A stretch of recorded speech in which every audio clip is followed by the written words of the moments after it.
From the National Newsroom of the Canadian Press, I'm David Augustine. Ottawa has named Kevin Brasso, a former senior Mountie, to be the federal point person on fighting the spread of deadly fentanyl. Prime Minister Justin Trudeau says Brasso's role will involve working closely with U.S. counterparts to accelerate Canada's efforts to detect, disrupt, and dismantle the illicit trade in the drug.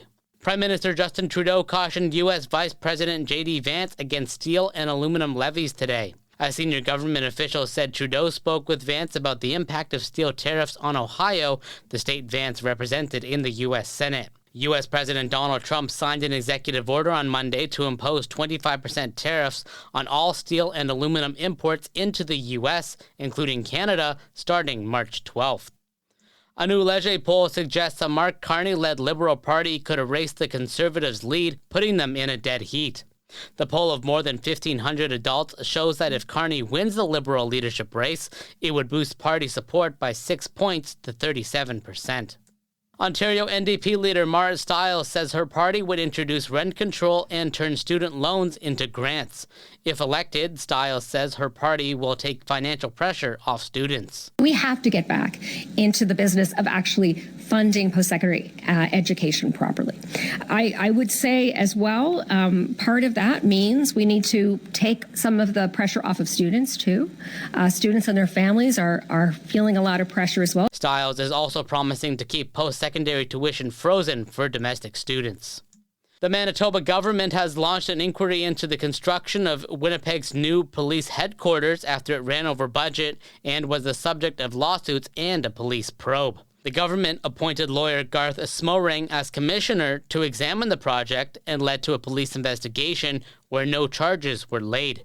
That's something Smorang is not willing to comment on. I think I can pretty confidently say that it won't be my job to second-guess the Crown attorneys. That they are expert in what they do. The project ran $79 million over budget on its completion in 2016 and led to a lawsuit by the city against its former chief administrative officer. Pop performer Tate McRae and country star Josh Ross are leading contenders at the 2025 Juno Awards. Calgary Rays Tate McRae is tied with country star Josh Ross with 5 nominations each, including in the Single and Artist of the Year categories, as well as for the viewer-voted Fan Choice Award. Both artists are also up for Album of the Year. McRae's been a favorite of the Junos since she picked up her first nomination in 2021, and she won 2 last year. Ross is newer on the Junos' radar, having only previously been nominated for the Fan Choice Prize. Jason White, The Canadian Press. This is The Canadian Press. In sports, Jordan Binnington will start in goal for Canada when it takes on Sweden tomorrow night in Montreal to open the Four Nations face-off.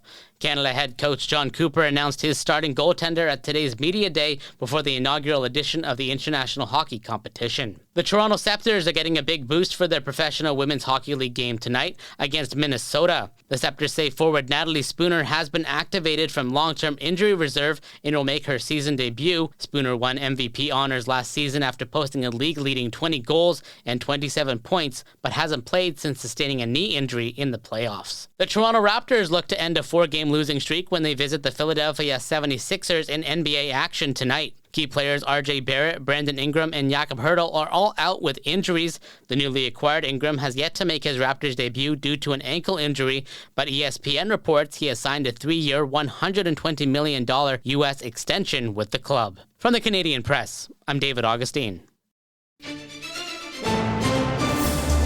Thanks for listening. Don't forget to follow and subscribe. For more of today's top stories, visit thecanadianpressnews.ca.